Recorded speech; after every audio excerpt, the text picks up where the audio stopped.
Hey, it's Christy here. Thank you so much for stopping by my channel. Today we will be talking about the prereqs required by most PA schools. If you haven't watched any of my other videos, I'll just give you a teensy bit of background on me. I was a pre-med student for the first 2 years of my prerequisite coursework, and I only just switched to pre-PA this semester. Luckily, a lot of the prereqs are the same, so it didn't add any time to my journey. So, what are most schools looking for out of their applicants? First thing, they want you to have a bachelor's degree. If you're a career changer like me, you might already have this out of the way. If not, then you can just use your remaining required credits to work towards getting your degree. The good news is that PA schools don't care what your degree is in.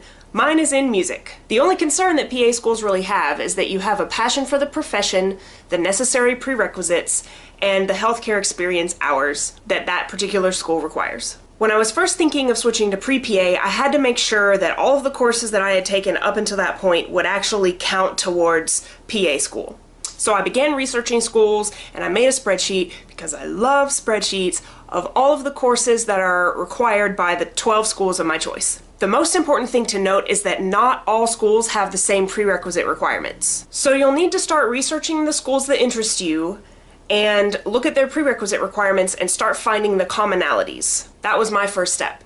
So here's what I've learned. Number 1, non-science requirements exist. Every school on my list requires statistics. 5 out of 12 schools require psychology, and 1 school requires a medical terminology class. One thing I didn't include on my spreadsheet was college English, and I'm not sure if there's schools out there that require it, but I figured that was just such a ubiquitous course for most college programs that everybody would have some kind of class that would satisfy that requirement, so I didn't put it on my list. So just to recap, the non-science requirements are statistics, psychology, and medical terminology. Number 2, biology courses. Every single school on my list requires 2 semesters of anatomy and physiology.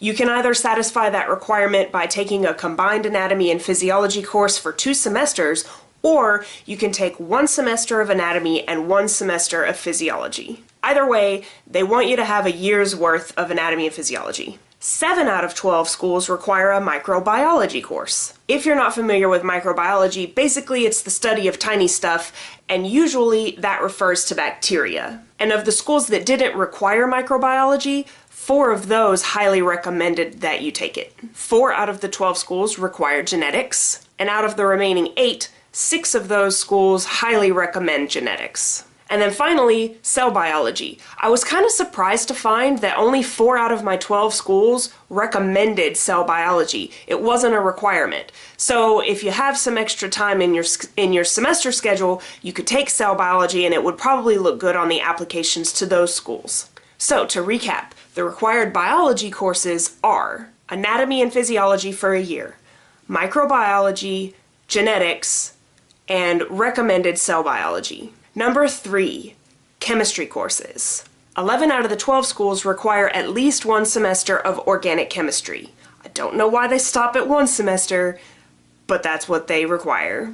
And 9 out of my 12 schools require biochemistry. And of the remaining 3 schools, 2 schools highly recommend that you take it. So for the chemistry courses, biochemistry and organic chemistry. I should probably note, some schools will count biochemistry towards the biology requirement if you happen to need that. Number 4, there are courses that you'll need to take that aren't listed on the prerequisites list. This might be common sense, but I wanted to mention it just in case you're brand new and you're just now starting to look into this. I don't want you to come out thinking that you can start taking the upper level science courses immediately. Every school requires that you take 1 year of fundamental biology and 1 year of fundamental chemistry prior to taking these upper level courses. You're gonna have to get at least 1 year of those 2 courses under your belt before you can take any of the upper level sciences. So if you're brand new and you haven't started yet, you might be thinking, wow, that's a lot of coursework. So I want to give you an idea of how long it's taken me and what my situation is, so you can get a feel for how long it might take you to get your prerequisites knocked out. It's taken me 2.5 years of coursework, but 3 years of total time to get all of the classes that I need out of the way for PA school. During that time, I took just enough courses to be a full-time student, but I didn't take any more than that. and I only took the courses that I knew were going to satisfy the prerequisite requirements for either medical school or PA school, because remember, when I first started, I was a pre-med student. And like I said, I have music degrees, so the only prior prerequisite fulfillment that I have is a psychology course and an English course, if they even require the English course. Basically, I'm starting from scratch. I should also note, I didn't take any summer courses because I'm in the National Guard, and that takes up quite a bit of summertime. So there you have it. Those are the prerequisite requirements that are common for the top 12 schools on my list. And if you want to know what those schools are, just take a look down in the description box because I will list them below. If you found this video helpful, please subscribe and give it a thumbs up. I want to create more helpful videos, so if there's a topic that you'd like to see and you're thinking about going to PA school someday, please leave a comment below and I will definitely add it to my list of videos to make. Thanks again for stopping by. See you next time. Bye!